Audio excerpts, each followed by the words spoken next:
From the Lever's reader-supported newsroom, this is Lever Time. I'm David Sirota. 2025 has been a tremendous year for the artificial intelligence industry. Stock prices for AI companies skyrocketed in the second half of the year, propping up an otherwise stagnant U.S. economy. The CEOs of those AI companies are crowing confidently about the quality of their AI agents, the value of their chips, and the future of an economy built on their platforms. But everywhere you turn, there's talk of an AI bubble, one that could be even bigger and more threatening than the housing bubble of 2008 or the dot-com bubble of the early 2000s. What makes this bubble so different? When is it gonna pop? And when it does pop, what will that mean for the rest of us? Today on Lever Time, I'm sitting down with Ed Zitron and Sruthi Pinnamaneni, two journalists covering the AI economic frenzy. We're going to recap the year of the AI bubble, and we're going to hear them make a few predictions about what lies ahead in 2026. That's all coming up on today's show.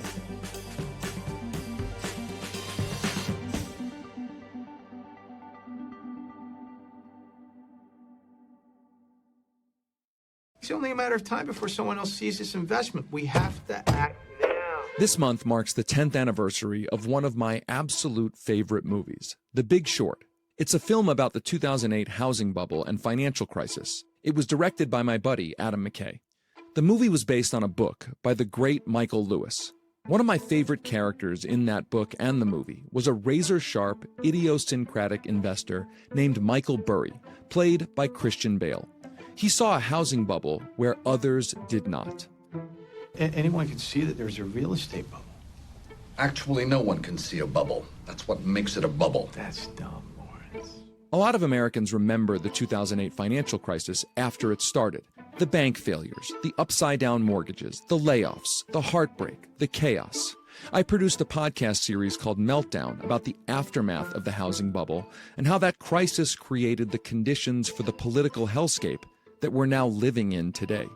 But The Big Short, it tells the story of just before the 2008 crisis, when a group of investors discovered that bubble in the U.S. housing market and decided to bet against it. Michael Burry was one of those investors. The housing market is propped up on these bad loans. It's a time bomb, and I want to short it. That was 2008. But here in 2025, Michael Burry is back in the news because he believes he's spotted another bubble. Maybe you've heard of it. Artificial intelligence. AI. Generative AI. AI gets more and more powerful. Everything that a human can do, an AI can do. If you're not engaging AI actively and aggressively, you're doing it wrong. This bubble looks an awful lot like the dot-com bubble. That's the real Michael Burry. He doesn't typically give interviews, but he was recently a guest on Michael Lewis's podcast, Against the Rules. Even if the NASDAQ crashes, now I think the whole thing's just going to come down. And it would be very hard to be in a long stocks in the United States and protect yourself. Last month, Burry placed a new bet, this time against Nvidia, the Silicon Valley tech firm that designs GPUs, one of the special computer chips used to train AI. Over the last 2 years, optimism about AI has transformed Nvidia into the world's most valuable company. Its stock price has surged more than 1,000% since 2023, and it now has a market cap of $4 to $5 trillion. That's equivalent to roughly 15% of the entire U.S. gross domestic product. Burry doesn't believe the hype. Palantir and Nvidia are the two luckiest companies on the planet. Neither produced a product for AI, but they're the two poster children for AI. The champions of AI say the meteoric rise of Nvidia's share price is just an indicator of how important the AI technology will be. But Burry believes that Nvidia's stock, along with much of the AI industry, is wildly overvalued. Burry has made much of his fortune from taking that sort of negative view. Some might even call him a hater. Since Burry doesn't grant many interviews, I needed another AI hater to help me get to the bottom of this situation. The AI bubble, as you know it, is not based on anything other than continual funding for OpenAI, continual funding for Anthropic and Nvidia. Nvidia's ability to sell more GPUs. Everything else is mythology. That's Ed Zitron. He's a podcaster and the writer of a blog series called The Hater's Guide to the AI Bubble, Where I cover basically how the tech industry is being manipulated by the powerful, the elite, and the rich. Lately, Ed Zitron and Michael Burry have been singing a similar tune. They both are sounding the alarm about the chip-building giant Nvidia's race to produce those GPUs even before they can be used. 6 million GPUs, very likely there's warehouses full of them.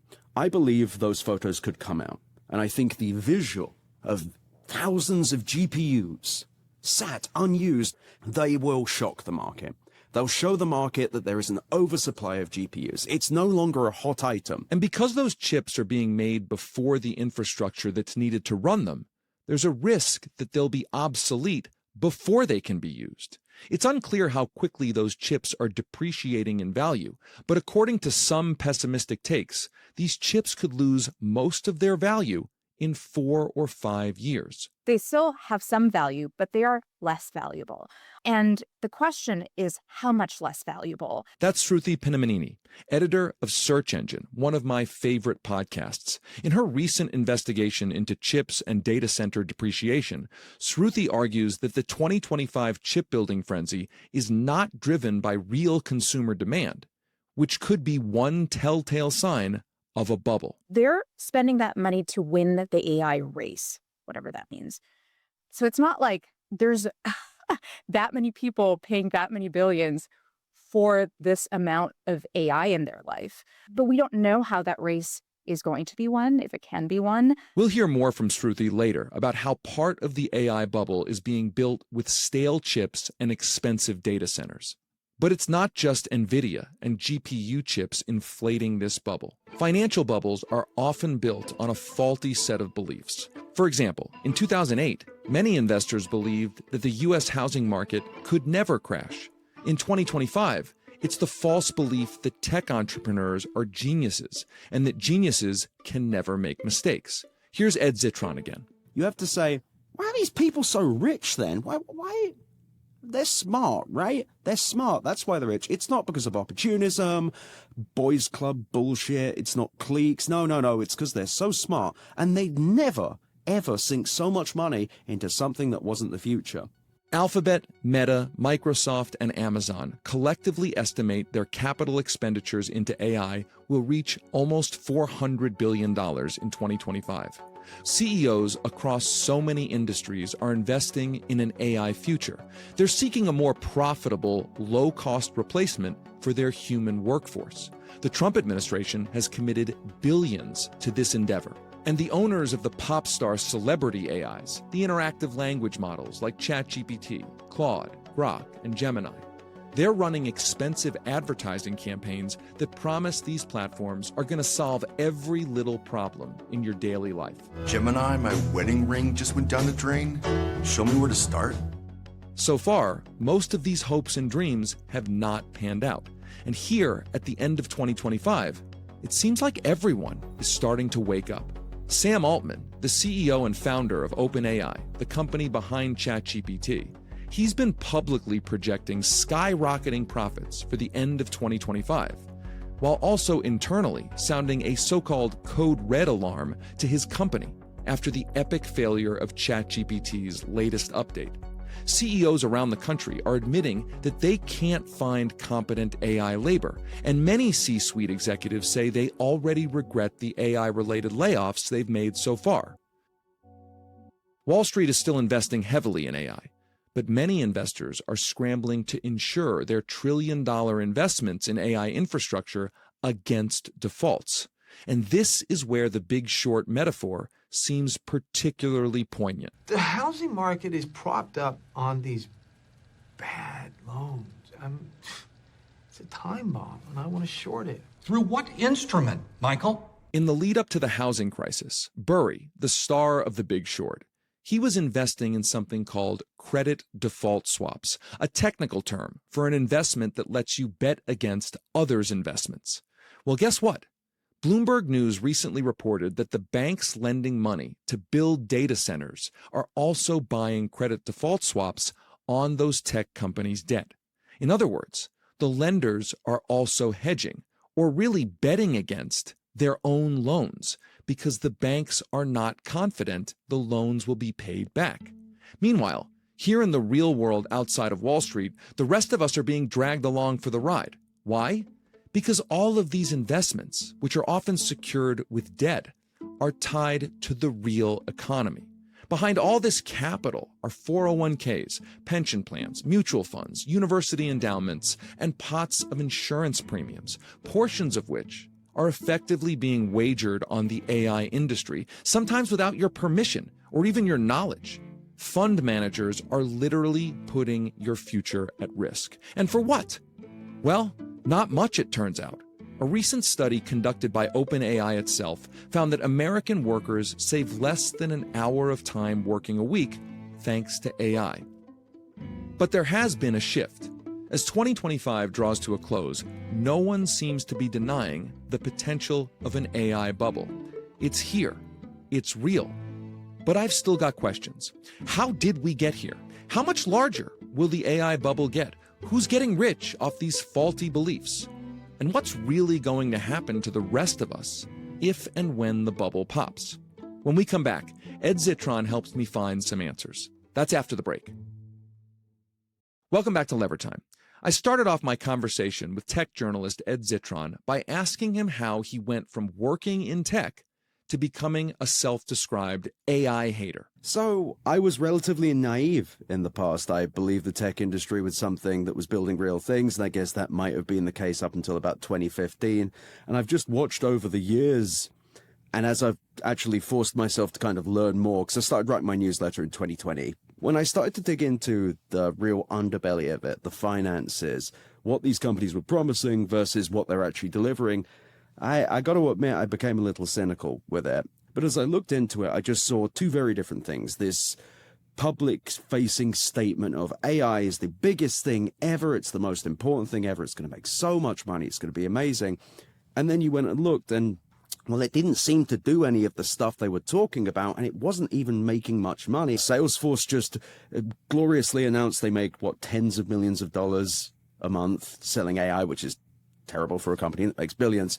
But for the most part, everyone is unprofitable. No one's talking about money. And those that do, it's teeny tiny amounts compared to the hundreds of billions of dollars of capital expenditures that have gone into propping up these GPUs to provide AI services. That investment is really staggering. Fortune magazine cited the economist Jason Furman saying that the United States GDP growth in the first half of 2025 would have been 0.1% without investment in data centers. But the economy overall grew 3% during the first half of that year, and it's just going up.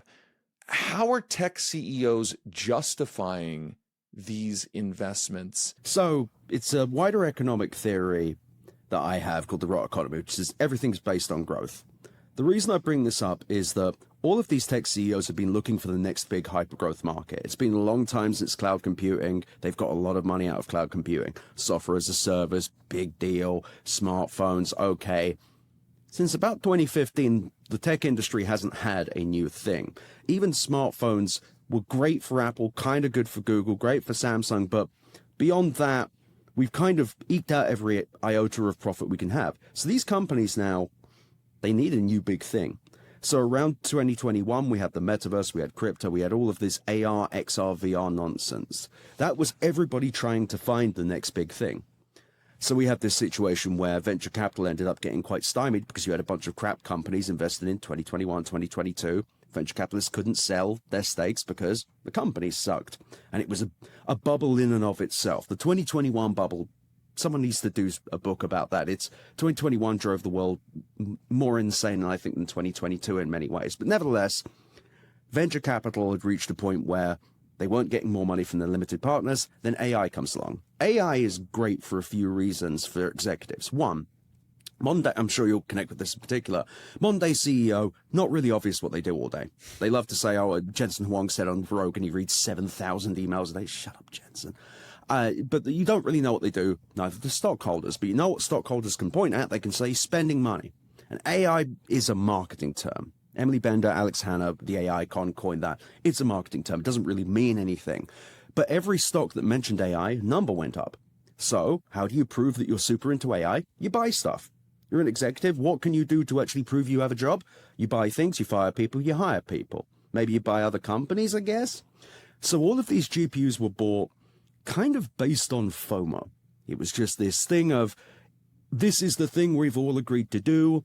How did things work in the past? Well, we shoved a bunch of money into them, and then money came out. Yeah, I mean, I wonder how much of this is good, chasing good money after bad, as the saying goes, or also this sort of keeping up with the Joneses idea in corporate America, that if you're a top executive and you're not investing in AI, are you worried that your own shareholders or your own investors are asking you what the hell you're doing? A sort of culture of, if you're not involved in this stampede, you must be doing something wrong. That sort of human psychology. How much of that is at play? I think a lot of it, because here's the other thing.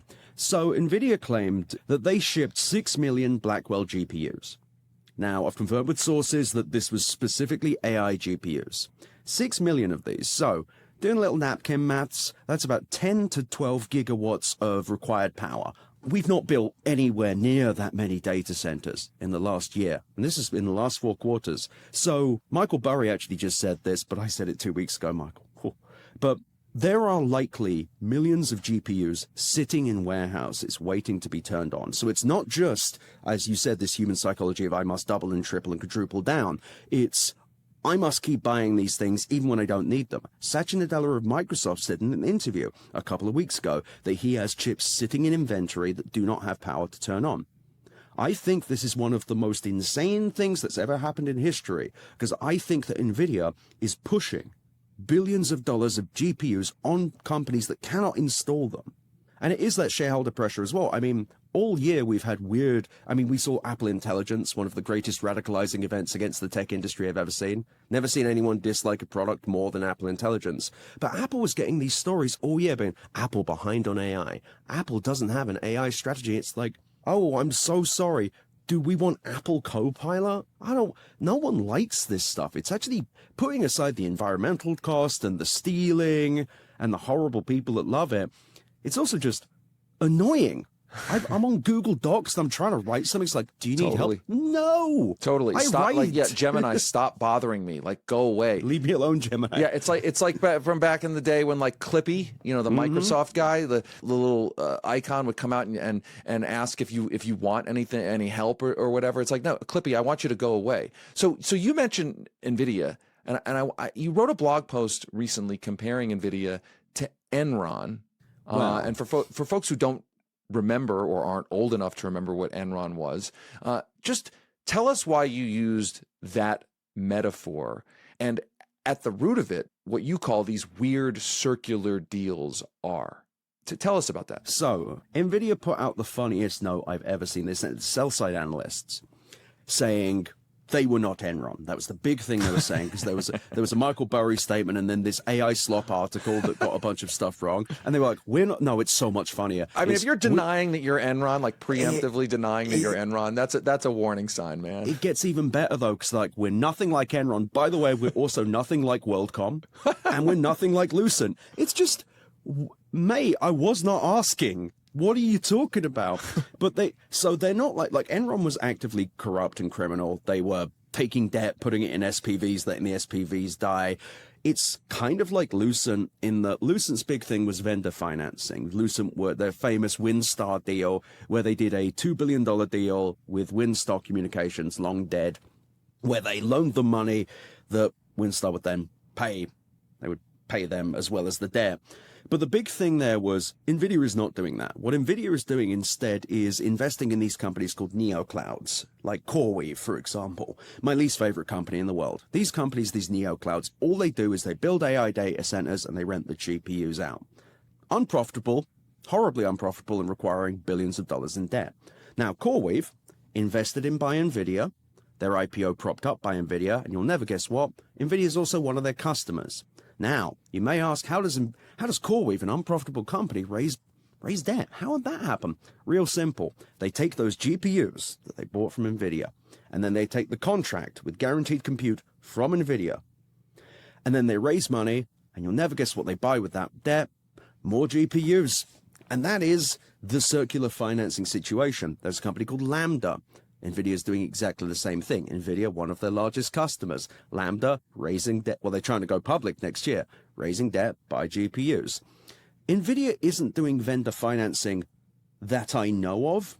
In this analyst note, there was this very worrying thing where Nvidia said, and I quote, "We do not disclose any vendor financing deals."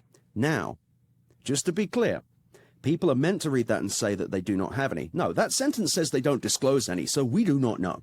We actually have no idea, and it's not like Nvidia's PR is particularly helpful. But these circular deals exist for Nvidia to create companies that raise debt that then buy GPUs with that debt. If anything, this is one of the largest lootings of private equity and venture capital in history. And Jensen Huang, the CEO of Nvidia, maybe one of the best salespeople of all time, don't know about the ethics. I think one question that comes up is, okay, so it's a bubble. It's unstable. Maybe it's a Ponzi scheme. The Ponzi scheme may teeter, may collapse. Why should anyone who's not in big tech care about that? So the whole thing with it is, it's not really a Ponzi scheme in the sense that this is all real dollars and cents. I hope. I think it is. Hopefully. But the instability is that Nvidia is already doing something called channel stuffing, which is when they sell more GPUs to people way before they need them. It takes years to install. Power isn't there. The instability there is that at some point someone's going to go, "Hey, Jensen, I'd love to buy more GPUs. However, I have a warehouse full of them, and I'm not going to be able to plug these bloody things in for a long time. I'm just going to hold off until I'm ready to plug these in. Then I'd love to buy 2 generations from now." Nvidia's whole existence as the largest company on the stock market is built on the idea that it will continue to grow forever. Based on its current growth trajectory, 60% year-over-year growth, let's say, from its last quarter, it means that in a year's time, in 1 quarter, Nvidia will have to make $90-something billion in revenue. Now, why is this a problem for everyone else? Oh, I don't know. That without Nvidia, the stock market would have been contracting for some time. And on top of that, it's the largest company in the stock market. The value of the US stock market is attached to this company that will stop making this money. Because at some point, we're going to run out of actual available capital. Real dollars need to get in Nvidia's accounts at some point. You can't. Is all private equity going to flow into this? Is all banking debt going to flow into it? No, it's inevitable that this stops. And that's before you get to the fact that none of this bloody stuff makes money. So where it affects real people is it's likely in your 401ks. And on top of that, tech-related stocks are all affected by AI. I want to ask you, knowing what you know, let's do the set 15 minutes or 30 minutes into the future scenario. Let's say the bubble starts popping. Even when I use that metaphor, what does that mean? What does that look like day to day, week to week? Game out a scenario. We learn this, then this news happens, then this happens. What does that situation look like in your mind? The moment Nvidia's growth story unravels, I believe there could be a brief burst where they shift these several-year-old H200 GPUs to China, maybe make a couple billion there. But I think around February in that earnings is when the wheels are going to come off a bit. I also think that OpenAI, within the next 6 months, is going to have funding issues. They are owed $22.5 billion from SoftBank that's meant to be there by the end of December. I don't think SoftBank has that money to go. SoftBank has to deal with its shareholders about the maximum amount of leverage they're able to do against their assets. They're right up against that. Masayoshi Son of SoftBank, they had to sell all their Nvidia stock, and he said he was crying when he did it. Now, just want to be clear. When things are going well, you don't generally cry. Anywho, when OpenAI faces these problems, you will start seeing anxiety within the industry. I think venture capitalists are going to push their AI investments to start selling to people. Now, the problem is with this is twofold. One, every AI company is basically doing prompt engineering on top of an OpenAI model or an Anthropic one. Prompt engineering literally just meaning each instruction you give the model, you give the product, like Cursor, it's actually taking that, turning it into an instruction set and putting it into the model. It's very complex versions of that, but that's what it is. When the desperation sets in and everyone in AI VC tries to either raise money or sell, that will create a panic syndrome where no one wants to buy, no one wants to sell. VCs start saying, whoa, I don't know about this. This AI thing that I just learned was not profitable. I did not know this. Wow, I couldn't possibly. The moment that story gets into the zeitgeist, things will unravel. And if OpenAI can't raise money, I think they die within a year, but death for OpenAI will be absorbed into Microsoft. I also think, and people keep talking about Anthropic, which is the other big model company, as this so-called efficient one. Anthropic has raised, I think, $16.5 billion in 2025. That's only $2 billion or so less than $2 billion less than OpenAI. Anthropic is just as a messy a bitch as OpenAI. I think Anthropic, too, will run into money troubles within the next year if they can't keep raising eternal funding. Perhaps they get another suicide round, which is when you raise at such a high amount that you can't really do anything with it. Or, alternatively, and I really hope this one happens, do you remember what happened with WeWork? Yeah, I mean, I know the vague story for sure. So, they were a big unprofitable, and they still kind of are, right, unprofitable, massively venture-backed company that rented out office space. WeWork fell apart when WeWork failed to go public. And it's because, turns out, their business sucked. It was just a terrible business. It was obvious the whole time, but right now, all of the leaks about revenues and growth and all that, it's leaks to journalists from investor documents. Not in my case, but nevertheless. And so the real audited financials of these companies are going to look like a dog's asshole on Thanksgiving. It's going to look really bad. Anthropic is apparently rushing to go public next year. I really hope they do, because I think they file that paperwork and the reality of AI sets in. Right. So when they go public, they have to file disclosures, right, which is the S1. Yeah, they have to show at least some of their books for real. Yes, and they'll need to let a real auditor in. And while you can play kind of financial kung fu with this stuff, like, ooh, well, we got growth in this area, there's still some addition and subtraction you just can't hide. Even if Anthropic somehow manages to go public, this S1 is going to show in violent detail how poor these economics are. And the moment that happens, things unravel. Because right now, and this is the craziest thing, I think, we don't right now have a good sense of how much it costs to run an AI GPU. The literal thing holding up the US stock market. That's crazy. Imagine if we did not know any car's miles per gallon. Because that's basically it. The situation you're describing on a timetable that's not too far in the future. I mean, as you've alluded to, I mean, this is the whole stock market. This is 401ks. This is pension funds. I mean, this is really the whole economy. Is there a silver lining here? If the machine comes crashing down, should we actually want the bubble to burst as quickly as possible? Because the longer it's blowing up, the worse it's going to be. Like, what should we be hoping for? I want it to burst as soon as possible. The end of this era is going to lead to a massive revaluation of tech stocks that we desperately need. Right now, the tech industry is fueled by growth, run by management consultants. I don't know if there was ever a good time in the tech industry, but there was a better time than this. We've lost the chance to break up Google at this point, but we need these companies to take a haircut. We need punishments for these people so that we enter the next era, which is going to be a bit rough. Because I think we're going to see a lot of layoffs in the tech industry as they realize there is no hypergrowth market. There is no next smartphone or cloud computing, or if there is, it ain't large language models. All of these companies have committed to these hundreds of billions of GPUs at this point. Those GPUs are going to take an impairment at some point. They're going to be worth less in a few years, and they're going to have to mark them down. It's going to be a hit to earnings. Because the current state of the Magnificent Seven is untenable, and the current state of the tech industry is obsessed with growing things as big as possible and selling them to people.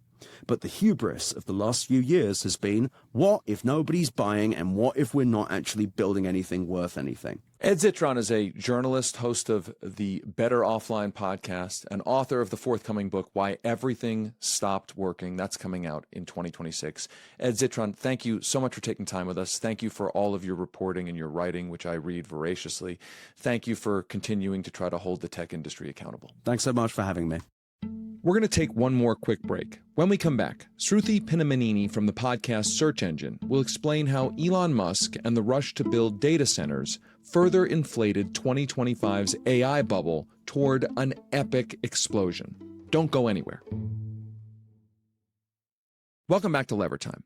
The 2008 financial crisis was all about real estate. Lenders offering money to home buyers, even if those folks couldn't actually afford the houses they were buying, because everyone seemed to believe that those houses would always appreciate in value. Here in 2025, speculative real estate investments are once again playing a huge role in the AI bubble. But this time, those investments aren't in houses for people. They're in houses for computer chips, data centers, the behemoth buildings where the internet and AI live. I wanted to talk to someone who'd seen these buildings firsthand, so I called up my friend Sruthi Pinnamaneni, who spent a year researching and reporting on data centers for her podcast, Search Engine. You recently did some field reporting in Loudoun County, Virginia, the county in the United States with the highest concentration of data centers. Describe what it looks like at one of these data centers. Like when some people will hear, data center, I'm not sure they know what to really think about other than like a building with some computers in it. So Loudoun County is about a 40-minute quick drive from Washington, D.C. And I did not know what to expect when I went there. And walking into a standard data center, let's say in Loudoun County, which is a cloud data center, these are massive, massive buildings.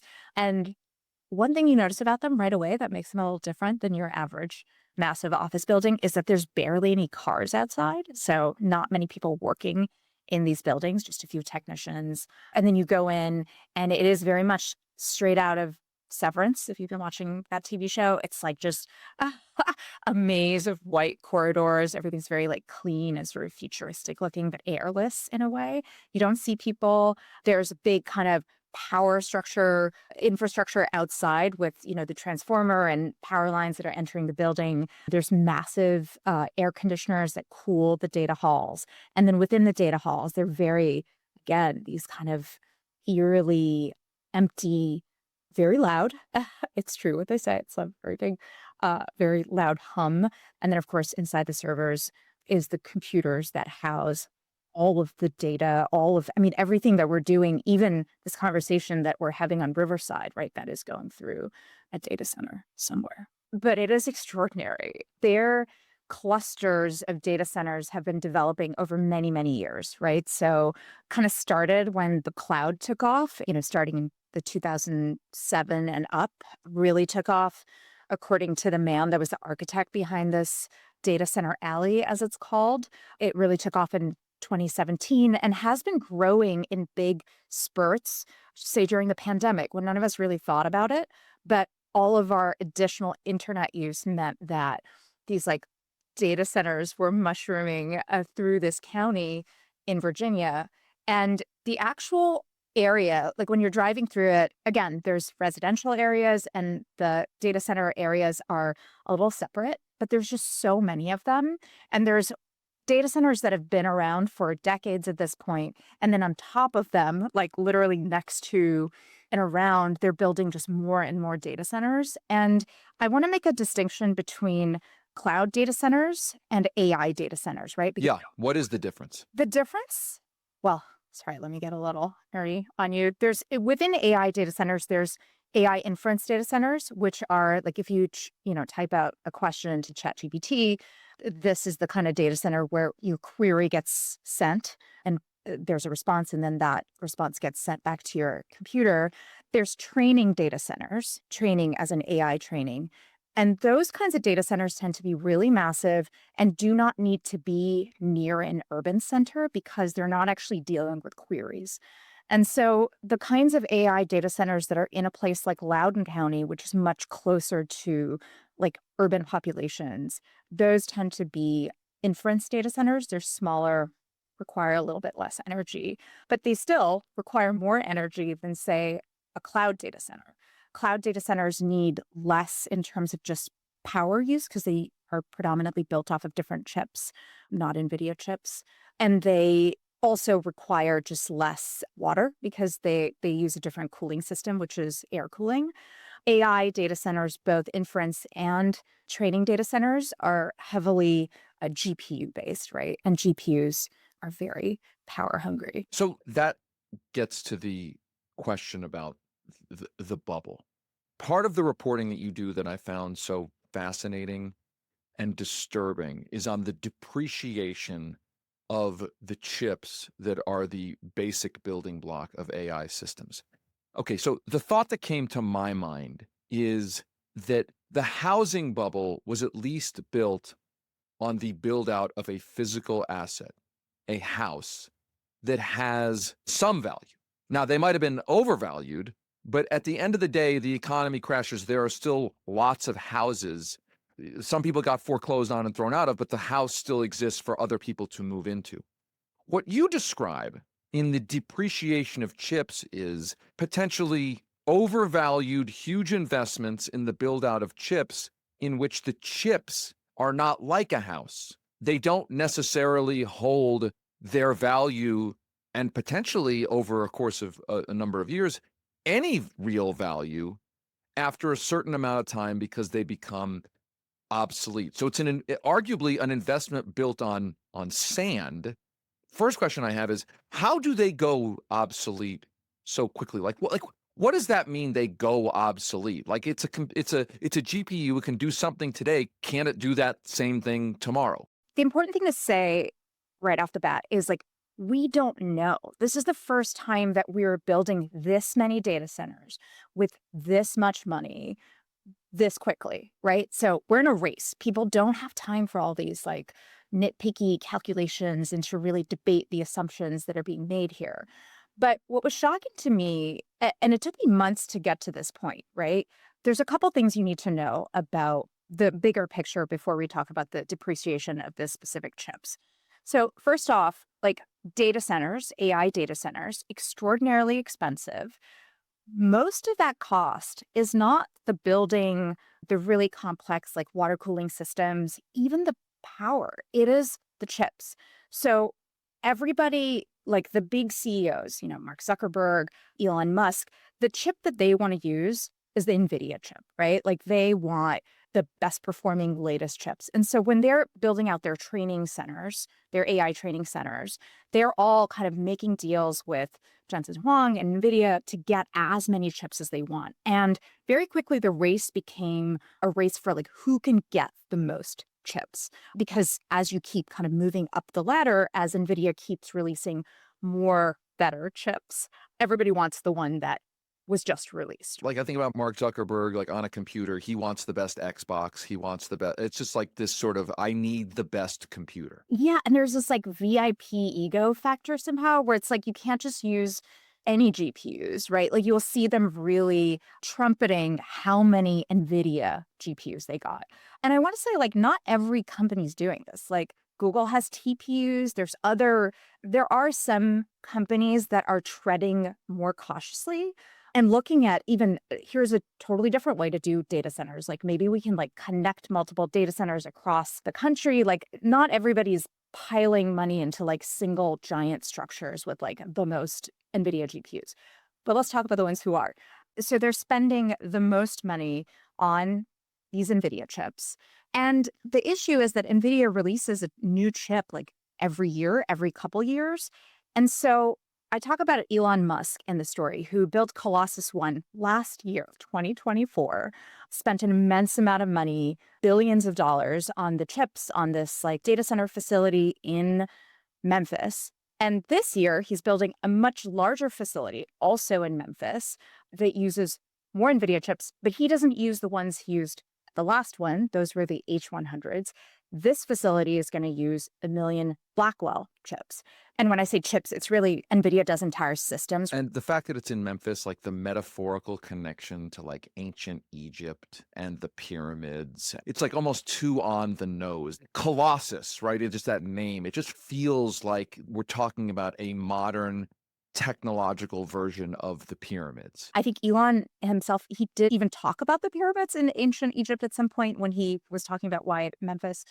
So there's a reason why he chose for Colossus 2 one NVIDIA chip, and in his prior, Colossus 1 chose a different chip.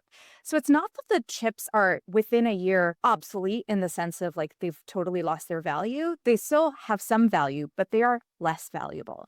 And the question is how much less valuable? And say in 4 years or 5 years, how much less valuable. Okay, let me just stop you there. When we say less valuable, a light bulb, the old idea of planned obsolescence, right? This idea that they could make a light bulb that could last forever, but the theory is, the conspiracy theory is it's planned obsolescence, that if GE made a light bulb that lasted forever, you'd never need to buy a new light bulb. So that's a bad business model for GE. So you make a light bulb that will burn out at some point, so people have to buy more light bulbs. But the thing is that a light bulb that burns out can't really be used anymore. When we say that the GPU loses value, it's not losing its capacity to do what it did like a year ago, right?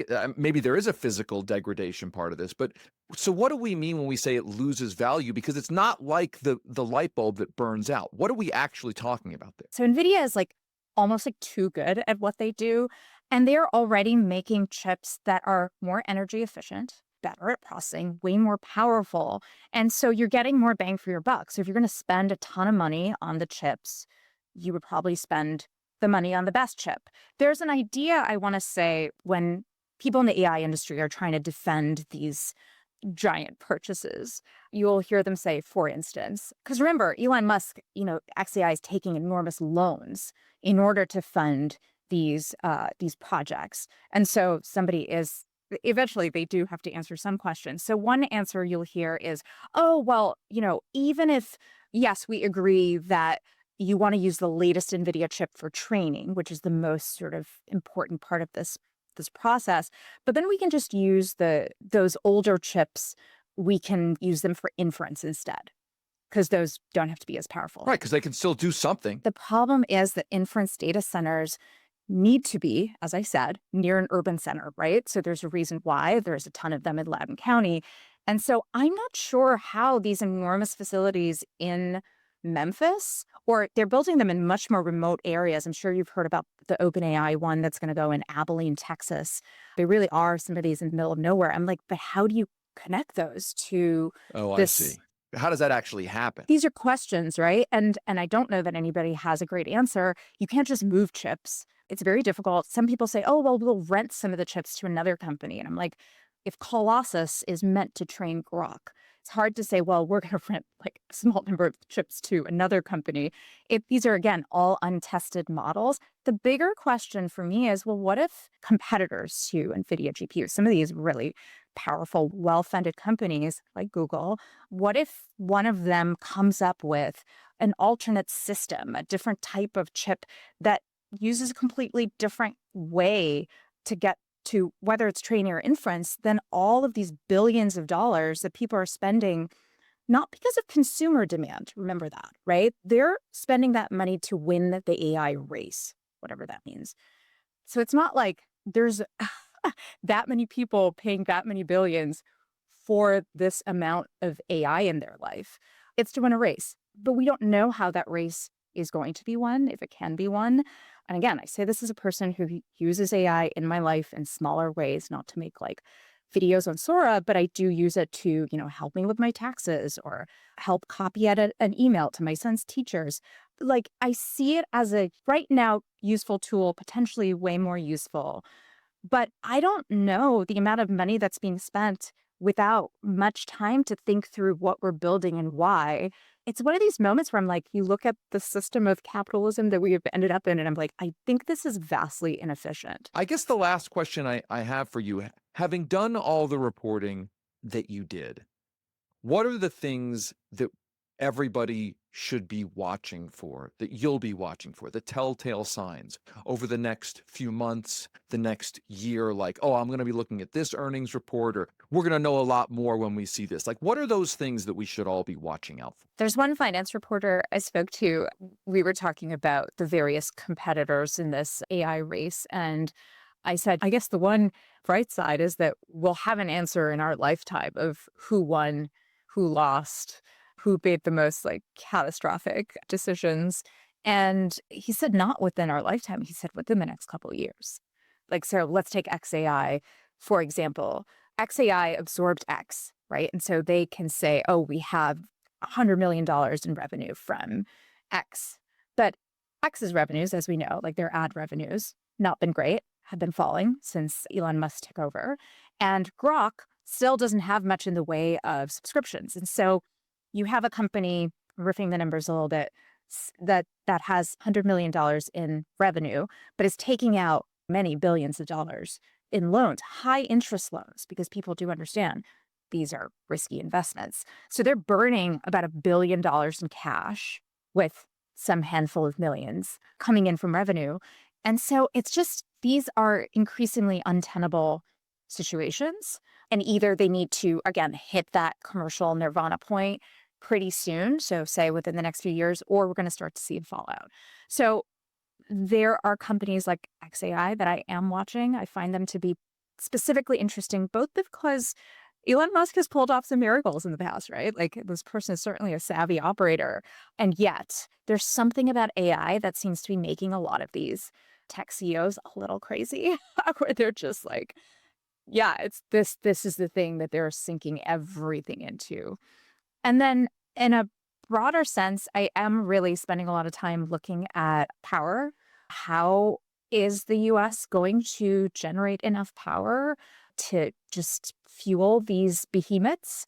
And what does that mean for the rest of us? Yeah, I mean, I'm clinging desperately onto the idea that even if and when the bubble bursts, the power build could outlast the usefulness of the AI that it was necessarily built for. That's at least what I'm clinging to, and I will continue looking to reporting from places like Search Engine on this question, because this story is not going away at all. I encourage everybody to listen to Sruthi Pinnamaneni's episodes of Search Engine that explore this topic. They were a fantastic little mini-series there that is absolutely terrific. I encourage everyone to listen to it. Sruthi Pinnamaneni is the co-creator and editor of the podcast Search Engine, which I also encourage everybody to subscribe to. Sruthi, thank you so much for taking time today, and thanks for your work. David, such a pleasure. Thank you. Thanks for listening to another episode of Lever Time. Lever Time is a production of The Lever. This episode was produced by Ariella Markowitz. It was edited and mixed by Ron Doyle. You can subscribe to Lever Time on Apple Podcasts, Spotify, iHeartRadio, or wherever you get your podcasts. Remember, for ad-free episodes, exclusive bonus content, and access to The Lever's entire archive of investigative journalism, please consider becoming a premium subscriber. Head over to levernews.com to learn more about becoming a paid subscriber, or click the link in this episode's show notes. I'm David Sirota. We'll be back next week with another episode of Lever Time.